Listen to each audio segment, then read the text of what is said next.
অন্তর্বর্তীকালীন সরকার কি করতে চাইছে, রাষ্ট্র মেরামতের তাদের কতদিন প্রয়োজন তা জানার অধিকার জনগণের আছে, এমন মন্তব্য করে বিএনপির ভারপ্রাপ্ত চেয়ারম্যান তারেক রহমান বলেছেন, তাদের কর্মপরিকল্পনার রোডম্যাপ জনগণের সামনে আসা উচিত, কিন্তু রোডম্যাপের কথা শুনলেই কোনো কোনো উপদেষ্টার মুখ শুকিয়ে যায় বলেও মন্তব্য করেন তিনি।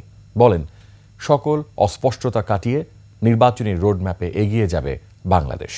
মাহিলা ইসলামের রিপোর্ট। রাজধানীর রমনায় ইঞ্জিনিয়ার্স ইনস্টিটিউশনে বিজয় দিবস উপলক্ষে বিএনপির আলোচনা সভা, যাতে অংশ নেন দলটির শীর্ষ নেতারা। তারা বলেন, ভোটের অধিকার ও গণতন্ত্র প্রতিষ্ঠা না হওয়া পর্যন্ত রাজপথ ছাড়বে না বিএনপি। এই সময় বিএনপির মহাসচিব বলেন, বিএনপির ৩১ দফার পরে আর কোনো সংস্কার বাকি থাকে না।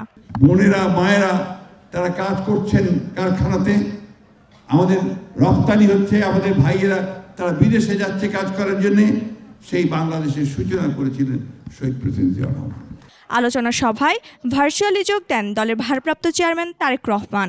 বলেন, অন্তর্বর্তী সরকারের কর্ম পরিকল্পনার রোডম্যাপ জনগণের সামনে আনতে হবে।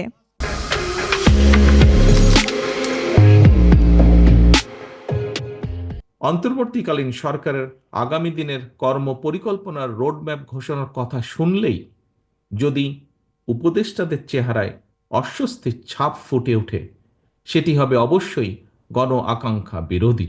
তারেক রহমান বলেন, সকল অস্পষ্টতা কাটিয়ে অচিরে নির্বাচনী রোডম্যাপের পথে হাঁটবে বাংলাদেশ। অন্তর্বর্তীকালীন সরকার যদি শুধু সংস্কারের নামে সময় সংক্ষেপ করেন, তাহলে জনগণের কাছে সংস্কার আগে নাকি সংসার আগে, এই প্রশ্নটি মুখ্য হয়ে উঠতে পারে।